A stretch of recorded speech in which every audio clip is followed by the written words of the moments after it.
Everybody, welcome back to the Mindworks channel. You're with me, Arun Sharma, and today's in this lesson I'm talking about a 7-month strategy. We already hit April and CAT 2022 is now 7 months away. So we are looking at a 7-month strategy. What are the critical do's? The 7 do's I'm talking about for 7 months in this video, and these are things that you need to remember. And I'll come up with a follow-up video called common mistakes to avoid in a 7-month framework. So that'll be coming up next very soon on the channel, and lots of other things planned on the channel. Specifically every Sunday 5:30 p.m. I'm going to be live with you on an Ask Me Anything session. This is going to be a fixed time frame every Sunday 5:30 p.m. on the channel, and this is not just where you can text message us. We'll also take you onto the studio, so you can join in our live sessions on the Ask Me Anything program every Sunday 5:30 p.m. You can join me, and all you need is a good internet connection and a stable laptop or a desktop with a video and a sound card, and of course a headphone, and you can join and ask your questions, and I'll be more than happy to take many people. So the format will be where I take 5 or 6 people at a time onto the panel, and as you finish off your questions, you can then actually move out of the studio, and other people can be asked to join. So it will be a 5:30 to 6:15, approximately a 45-minute session. We'll see how many people we can enlist every Sunday, and this is starting every Sunday from the 3rd of April. So this is something which is 2022, which is something we committed to continuing for all our audience and all our subscribers. And Meenakshi ma'am is also doing one every Tuesday at 8 p.m. You will get the notifications for these. You can check her times, etc. on the channel whenever it's happening. Tuesday 4 p.m. actually, not 8 p.m. Tuesdays 4 p.m. if I'm not mistaken. But anyway, as I said, you'll get the notification for all this on the channel about the exact times and this thing. So today's video is about 7-month prep plan for CAT, and what are the different in the 7-month context, what are the 7 critical do's that you need to keep track of. When you're talking about 7 months, if I'm taking the whole of April into account, because we are obviously just in the 2nd, 3rd April right now, first week of April. So when we look at 7 months, it's actually 210, a little bit more than 210 preparation days, because when I talk about preparation for CAT 2022, I will talk about closing your preparation by end of October. So you got approximately 210 to 15 days, which effectively translates to 30 weeks of prep. And we are talking not much about the don'ts. We are talking about the do's in today's session. As I said, I'll come up with a separate session on the common mistakes to avoid for CAT preparation at this point. So going forward, the do's.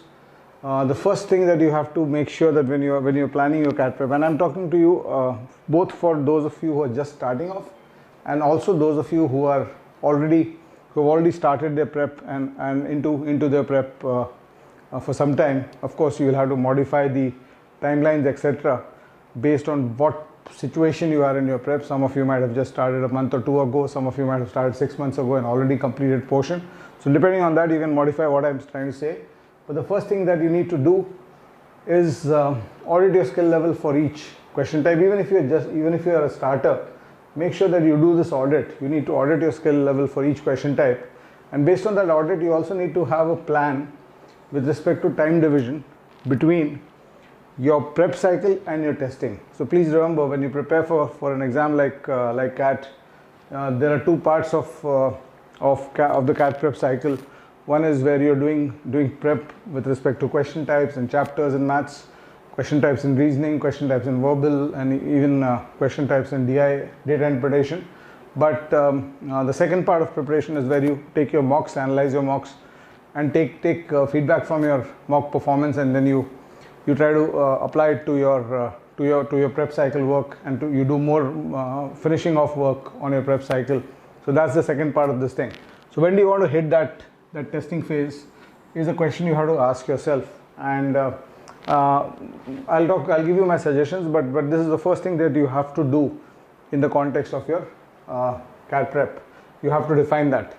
And there's a slide where I'm talking about your ideal times to start tests and how many tests, etc. you need to take. So we'll come to that a little bit later. But remember that you have to remember that you have to structure it in two parts, and you've got to give adequate time to your testing cycle. One of the common mistakes people make is that they give too little time to their testing cycle, and when they do that, their preparation is not completed by the time the CAT comes. So testing cycle requires a minimum of around 4 months, if not more. Minimum 4 months in each. I don't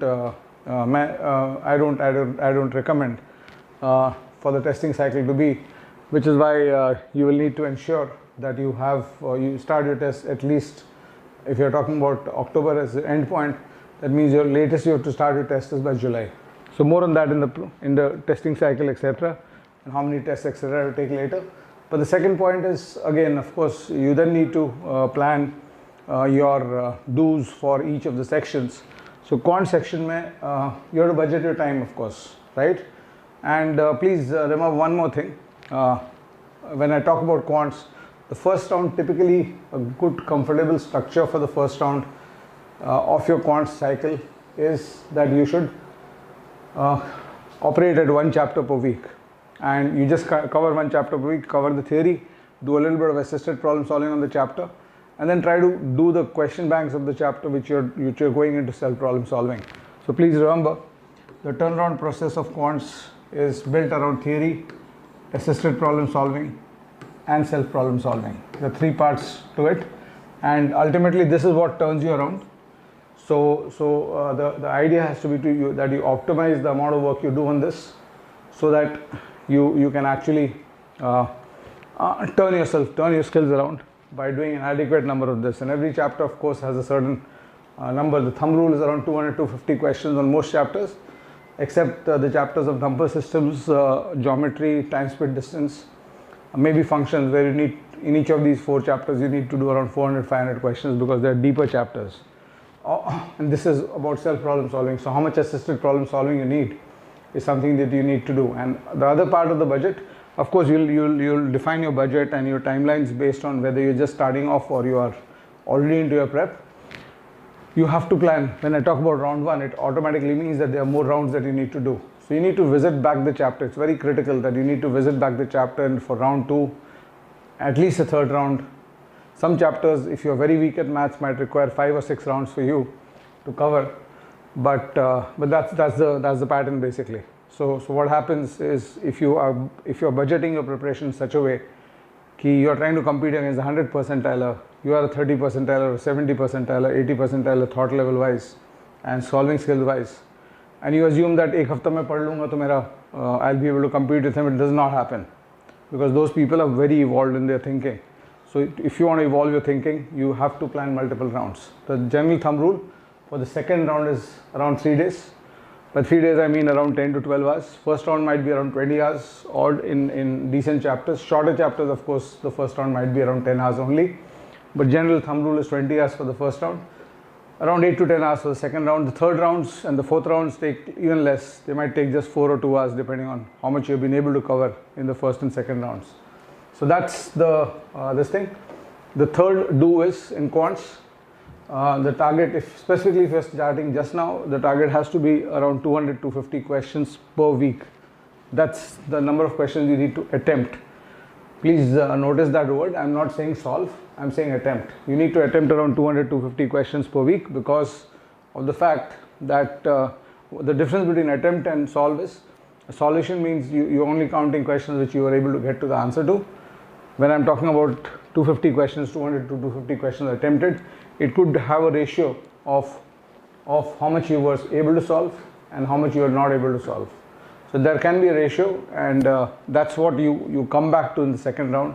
The second rounds mean, let's say you have a ratio of 60% solved and 40% not solved in LOD1, and let's say you've got a ratio, if you're weak, you will have these kind of ratios at LOD1, and let's say you've got a 30% solved and 70% not solved in LOD2. you have to try to attempt 250 questions with an upper limit of 10 minutes per question, not more than 10 minutes per question, right? Upper limit. So every question will not take you 10 minutes. So this might be around 15 hours or of work for you on a weekly basis. If every question takes you 10 minutes for 200 questions, you're going to take 30 hours. But every question will not take you 10 minutes. If you're not getting anything in the question, you can quit earlier also. So you have to budget your time in such a way that maybe around 15 hours per week, you start giving on Quants 15-17 hours ke andar you should be able to complete this part. Plus of course the time you spend in classes or the time you spend watching videos, etc., that's separate. So this is you accept that as it is, and second rounds are meant to actually overturn this, and second time rounds are also meant to get this more firmly into your mind by resolving those questions. So second round you do those two things, right? So that's the third one. The fourth one is in data interpretation. Again, you have to have a self problem solving target in DI and as well in LR. The two tools that help you transform from where you are skill wise to where you need to be skill wise are assisted problem solving and self problem solving. So assisted problem solving may, what you should do is, if you are watching a video or if you are solving from a book, you're using my book. So assisted problem solving means you're going to the solution given by the author or the teacher, but before you go there you should try it on your own and then try to see what you're missing if you're not able to solve. So of course even in assisted problem solving mode you will be able to solve some 30-40%, maybe 50% of the questions. But again, yahan pe bhi, when you are talking about DI, the target is around 300 sets that you have to do outside your mocks. So if you are assuming that in your mock cycle you're going to take 30 or 40 full length mocks and 10 sectional mocks on each section, so approximately 40 or 50 mocks with around 5 to 7 sets each on an average. Maybe four sets aaya tha CAT mein 21 mein. So maybe all the mocks you will get will be 4 sets each. So you'll have 200 sets more practice there of DI plus LR. So outside that you need to do around 300 sets of DI plus of data interpretation outside the mocks and also outside the PYQs. So during your testing phase, you also start looking at the PYQs, the previous year questions of last year's, so that you get to know, okay, where is my preparation point. And one of the things that I do tell people is that don't use PYQs at the start of your preparation, because if you do that, you end up wasting those PYQs, because PYQs don't just give you practice and good quality practice, they also give you diagnostics about how much more you need to do on the topic. So when you're starting, you obviously know that you have to do a certain amount of work. So there's no measurement required at the start. You know that I have to do 300 sets, so that's predefined for everybody. But then after doing 300 sets, do you need to do more sets or not? That indication your PYQs will give you. So that's one of the reasons why your PYQs should be seen at the end. You should not look at PYQs at the start of your cycle, because later, once you've done 300 sets, one of the key things you need to know is, do I need to do more sets or is this enough? So that's something that only the PYQs will help you know the best way. Of course, the mocks will also help you know that, but the PYQs are the best way to actually help you know that. So keep a pace of around 20-25 sets per week if you're starting now. If you're started earlier and you've already done 100-200 sets, you can then plan to take the foot off the accelerator on DI and do something else which you are lacking in. But otherwise, if you're just starting 20-25 sets per week, because you want to get through at least 200 sets before you hit the mocks if you're starting your first mock in July. So you want to get through at least 200 sets of this thing. So that's the number of sets you do per week. Again, that's the number of sets you attempt. You might have a 80% or a 70% hit ratio. Traditional DI mein hit ratio ज़्यादा रहेगा. Logical DI mein the attempt to solving ratio will be smaller. But take it as it comes, and when the sets you're not able to do in your first round, if you have defined 300 sets as the sets that you want to solve, the sets you're not able to do in your first round, you come back to them in the second round and then do them again. So anyway, let's come back to this. And as I said, DI is assisted problem solving and self problem solving. The fifth point is LR. Again, This is also, there are two tools for shifting your LR skills. One is assisted problem solving and the second is self problem solving. And you ideally want to be through around 200 to 300 sets. 300 is a target, I would say. But sometimes people, if you're sharp with your this thing, or if your starting skills are good, 200 set में भी शायद हो सकता है LR का काम. Just as in DI, some people can actually finish their DI prep in around 200 sets, and they are ready for the mocks after that. So 300 sets outside your mocks is the target. And first of all, split 20 sets each. Split this 300 into 20 sets each on the 8-9 question types. So if you go into my LR book, I have given the question types as the eight big question types that are asked in CAT: arrangements, team formations, rankings, puzzles, generic puzzles, quantitative reasoning, set theory, Venn diagrams. Set theory and Venn diagrams, that's 6. Then network diagrams, 7. Games and tournaments, 8. And miscellaneous, 9. So you will have around around 150 to 180 sets at 20 sets per area on that.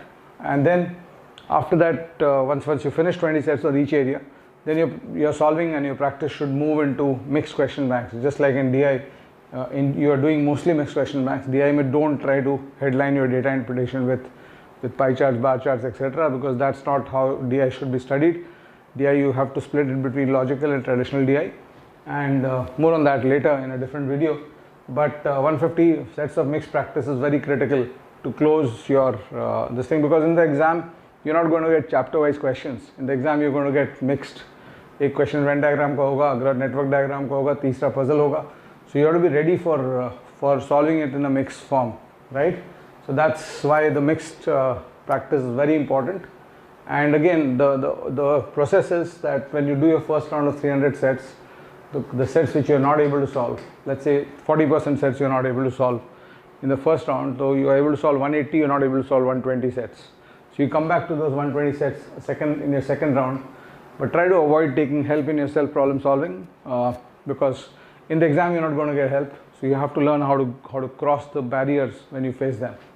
So that's point number 5. Then the 6th one is verbal. What was the audit result? Do you need to improve your language, or do you need to improve your solving? What is your requirement? So if your requirement is improve your English, of course the length of preparation goes longer. You need to spend a lot more time than somebody who's just trying to improve their solving. If you are just improve your solving kind of student, which means that your language and comprehension and understanding is good because you've been a good reader in the past, so in that case the cycle shortens a lot and you get a lot of time to do your Quants, DI and LR work. And verbal, you can typically just have maybe around 7-8 hours of practice, 6 hours maybe of practice sessions every week on solving content, and then move into the mocks and the previous year questions to see what kind of percentage of errors you're making, and then try to see how you're getting trapped in different options, etc., and start avoiding those traps. That's what the improving your solving cycle is. But if it's improving English, then you have to focus on 2 levels very, very critically. One is the ability to improve the focus on vocabulary, not just vocabulary but phrasal verbs and idioms and phrases, because they mean very different from the sum of the words. So that's one part that you need to know, that you need to work on. So you need some basic work on that, and how to do that work, etc. We have talked about in different videos, and you can also ask us in the Ask Me Anything session that's happening. You can also come into Meenakshi ma'am's Ask Me Anything session and discuss the English part with her, and focus on sentence comprehension work. So that's the key.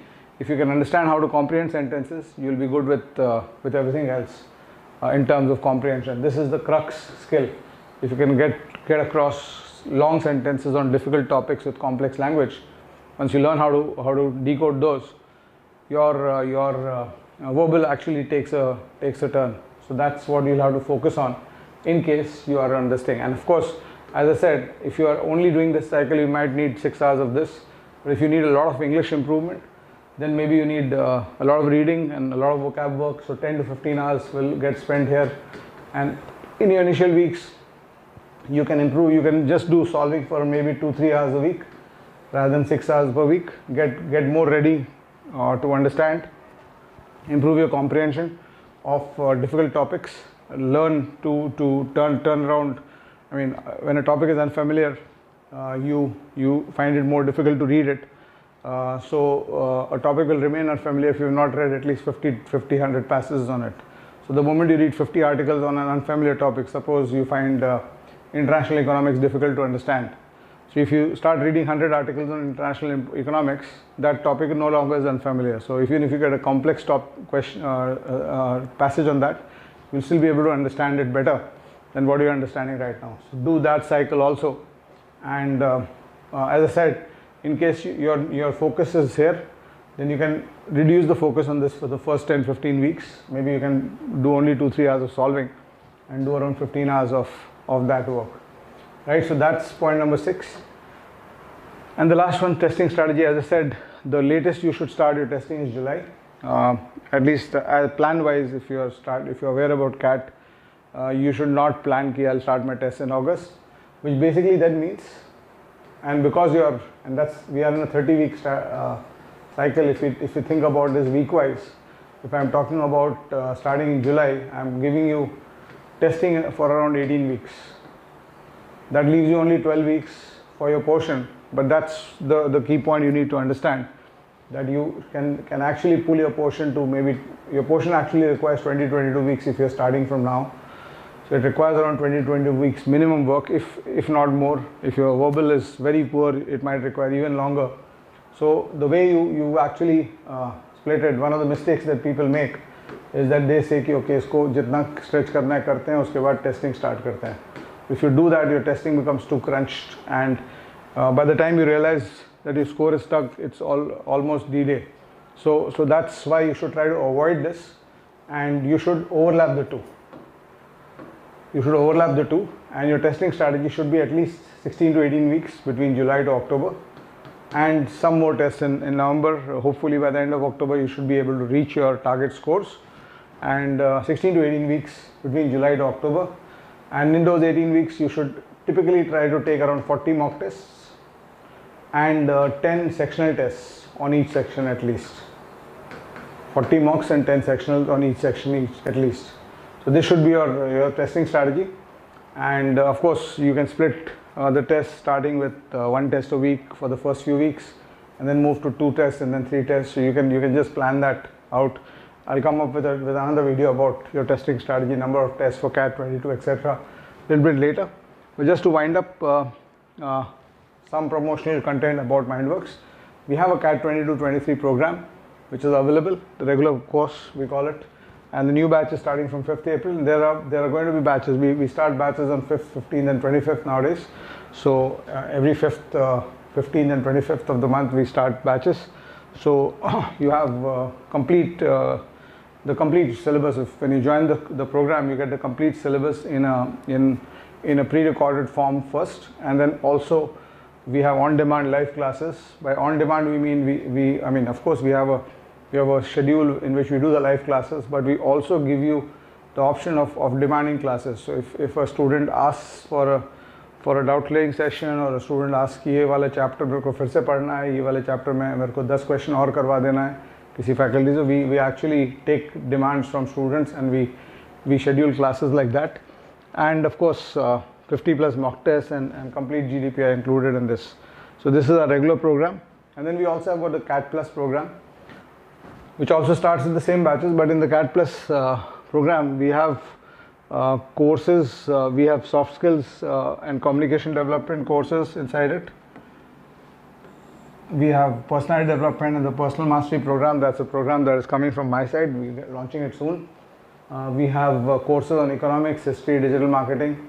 You got a personal profile assessment by me, and personal profile building guidance, and certificates are attached with all the courses. So it's like a profile building course. Also we have form filling assistance. Form filling assistance there in the main course also, in that other course also, but it's maybe we have got form writing assistance. That means we help you write the forms from the stage of conceptualization. In the other program we look at the forms and we help you correct it, but you have to do the writing mostly yourself. And the last part is the The last promotional aspect of which I wanted to talk about is the Arun Sharma CAT Challenge, this test series, which I personally designed. It's got 25 full-length mocks, 12 replicats, which will give you the cats of 17 to 21 as cats which you can attempt during your journey to see where you are heading to, and sectional mocks, 18 sectional mocks, 6 on each section. That's the current number, but we are going to increase it to 10, 10, 10 for this year. They're going to be mini CAT tests, and also we have something called a CAT scan methodology to gauge your performance. So I'll see you soon on this channel again and again. We'll be putting up more videos. Remember, we have now streamlined the channel, and every CAT video will typically release at 8 p.m. And as I told you, Sundays 5:30 p.m. I'm going to be live with you on the Ask Me Anything session. Chalo, bye bye. See you.